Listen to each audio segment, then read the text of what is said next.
बिस्मिल्लाहिर्रहमानिर्रहीम। सामीन व नाज़रीन, आज की ये वीडियो सफ़र की नमाज के मुताल्लिक़ जो फ़िक़ही मसाइल हैं उस पर ये तीसरा पार्ट बनाया जा रहा है। सबसे पहले दो हदीसें बयान की, उनसे जो फ़िक़ही मसाइल अख़ज़ होते हैं मैं उनकी वज़ाहत कर देता हूँ। हमने पहले पार्ट के अंदर, पहली वीडियो के अंदर ये हदीस बयान की थी जिसके रावी थे हज़रत अनस। वो फरमाते हैं कि नबी पाक सल्लल्लाहु अलैहि वसल्लम ने मदीना में 4 रकत पढ़ाई और ज़ुल्हुलैफ़ा के मकाम पर नबी पाक सल्लल्लाहु अलैहि वसल्लम ने हमें 2 रकातें पढ़ाईं। तो ये मदीना से बाहर ज़ुल्हुलैफ़ा का मकाम है, तो जहाँ नबी पाक सल्लल्लाहु अलैहि वसल्लम ने तकरीबन ये 3 मील का फासले पर है, तो हुज़ूर ने वहाँ कसर नमाज फरमाई। इस हदीस से ये मसला अख़ज़ होता है कि अगर कोई बंदा अपने घर से निकलता है, अपने महल्ले से, अपने शहर से, अपने कस्बे से, अपने पिंड से, जिस देहात में वो रहता है, अपने पिंड में रहता है, तो जब वो अपने उस पिंड के जो मुकाफ़ात हैं, उसकी जो सहूलियात हैं, यानी कब्रिस्तान है और घोड़े दौड़ाने का मैदान है, खेलने का मैदान है, कब्रिस्तान है, इस तरह की जो हस्पताल वग़ैरह हैं जो उस पिंड के, उस कस्बे के हैं, तो उनसे जब वो निकल जाएगा, उनको क्रॉस कर जाएगा, तो उसके बाद वो अपनी नमाज को कसर पड़ेगा, यानी वो 4 की बजाय 2 रकत कसर नमाज अदा करेगा। जब वो शरई तौर पर मुसाफिर होगा, यानी 92 किलोमीटर की मुसाफत तय करने की नीयत से वो अपने घर से निकला है, तो अब वो शरई तौर पर मुसाफिर है। तो अब वो अपने शहर से जब निकलेगा, यानी उसका महल्ले के अंदर, उस शहर के अंदर जितनी भी आबादी है उससे निकल जाए, उसके साथ मुत्तसिल जो कब्रिस्तान है उससे आगे उससे क्रॉस कर जाए, जो खेलने का मैदान है, जो हस्पताल है, इन चीज़ों को जब क्रॉस कर जाएगा, अपने कस्बे से, अपने पिंड से निकलेगा, तो जो साथ वाला पिंड है वहाँ जाकर वो, यानी उसके रास्ते में वो आता है, तो वहाँ वो अपनी नमाज कसर अदा करेगा। दूसरी हदीस पाक जिसमें हज़रत हारिसा बिन वहब खुज़ाई वो हदीस पाक के रावी, उन्होंने फरमाया थे नबी पाक सल्लल्लाहु अलैहि वसल्लम ने हमें मिना में 2 रकातें पढ़ाईं। तो मिना ये मक्का मुकरमा में एक जगह का नाम है। तो नबी पाक सल्लल्लाहु अलैहि वसल्लम आपका आबाई शहर, हुजूर जहाँ पैदा हुए वो मक्का शहर था। तो इस हदीस से ये मसला अख़ज़ होता है कि अगर एक बंदा अपने आबाई शहर जिसको वो छोड़ चुका है, जहाँ से वो चला गया है,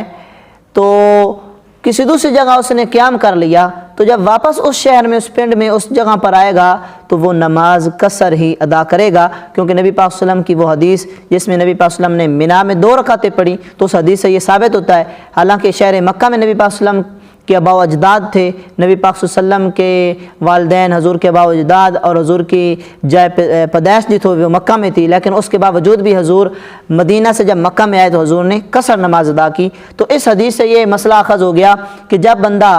एक शहर को जो छोड़कर चला गया है उसमें वापस आएगा तो फिर कसर ही पड़ेगा, अब उस पर मुकीम वाले अहकाम लागू नहीं होंगे। उसके बाद एक नई हदीस है जिसमें हज़रत अनस बिन मालिक रदी अल्लाह ताला अन्हु हदीस पाक के रावी हैं। फरमाते हैं खरजना मदीनाती इला मक्का, मदीना से मक्का की तरफ, यानी शहर मदीना से हमारा सफ़र का आगाज़ हुआ और हम मक्का की तरफ जा रहे थे। युसल्ली रकातैन, तो जब हम मक्का से मदीना से निकल पड़े तो हजूर हमें 2-2 रकातें पढ़ाते गए, यानी 4 रकतों वाली नमाज नबी पाक सल्लल्लाहु अलैहि वसल्लम कसर फरमाते गए। बस मदीना में लौट आए तो हजूर जब मक्का में गए और वापस मदीना में लौट आए, ये जो सफ़र शुरू हुआ और मक्का में जो क़याम किया वे हजूर नबी पाक सल्लल्लाहु अलैहि वसल्लम कसर नमाज पढ़ते रहे। तो जो सुनने वाले थे उन्होंने अर्ज़ की कि आपने मक्का में कितने दिन क़याम किया। अब इस मसले पर आपने गौर करना, ये भी एक नया फ़िक़ही मसला है, इस हदीस से अख़ज़ होगा। तो उन्होंने फरमाया अक़ामना बिहा आशरन, हम मक्का में 10 दिन मुकीम रहे। हजूर मदीना से चले, सफ़र में हजूर कसर करते रहे। मक्का में जब नबी पाक सल्लल्लाहु अलैहि वसल्लम पहुँचे शहर मक्का में, तो हजूर ने कितने दिन क़याम फरमाया? 10 दिन क़याम फरमाया। उन 10 दिनों में भी नबी पाक सल्लल्लाहु अलैहि वसल्लम क्या करते रहे? नमाज कसर करते रहे। तो इस हदीस मुबारक से ये मसला अख़ज़ होता है, ख़ुसूसन इमाम आज़म अबू हनीफ़ा रहमतुल्लाहि ताला अलैह जिनके हम मुक़ल्लिद हैं, आप इस बात के कायल हैं जितने भी हनफी हैं कि अगर कोई बंदा कहीं पे जाता है اور وہ شرعی مسافر ہے، 92 کلومیٹر یا سے زائد اس نے سفر کیا، اور جب وہاں منزل پر پہنچا جہاں اس نے جانا ہے وہاں پہنچ گیا، 1-2 دن رہتا ہے وہاں، 2 دن رہتا ہے، 3 دن رہتا ہے، 4 دن رہتا ہے، 5 دن، حتیٰ کہ 15 دن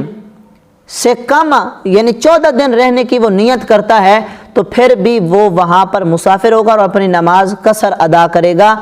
اور اگر وہ 15 دن یا اس سے زیادہ 16 دن 17 دن 15 دن سے زیادہ یا پورے 15 دن وہاں رہنے کی وہ نیت کرتا ہے تو پھر وہ قصر ادا نہیں کرے گا بلکہ وہ اپنی نماز کو پورا پڑھے گا۔ تو آج کی اس حدیث مبارکہ میں ہمیں بہت سارے فقہی مسائل مل گئے، جن میں سے ایک مسئلہ یہ مل گیا کہ جب ہم اپنے شہر سے نکل جائیں گے سفر شروع کرتے ہوئے تو ہم اگر شرعی طور پر مسافر بن رہے ہیں تو ہم اپنی نماز کو وہیں سے قصر شروع کر دیں گے۔ دوسرا یہ کہ اگر کوئی بندہ اپنے شہر کو چھوڑ کر چلا گیا کہیں اور اس نے سکونت اختیار کر لی، واپس اس شہر میں آئے تو وہاں بھی وہ قصر ادا کرے گا، پھر وہ مقیم شمار نہیں ہوگا۔ اسی طرح یہ مسئلہ بھی اخذ ہو گیا کہ کہیں اگر 15 دن سے کم رہنے کی نیت ہے، منزل جہاں آپ جا رہے ہیں 2 دن کی ٹرپ ہے، 3 دن کی ہے، 4 دن کا آپ نے قیام کرنا ہے تو وہاں آپ قصر نماز ادا کریں گے، 4 کی بجائے 2 رکعت ادا کریں گے۔ تو انشاءاللہ مزید اس پر جو قصر کے فقہی مسائل ہیں وہ انشاءاللہ اگلی ویڈیو میں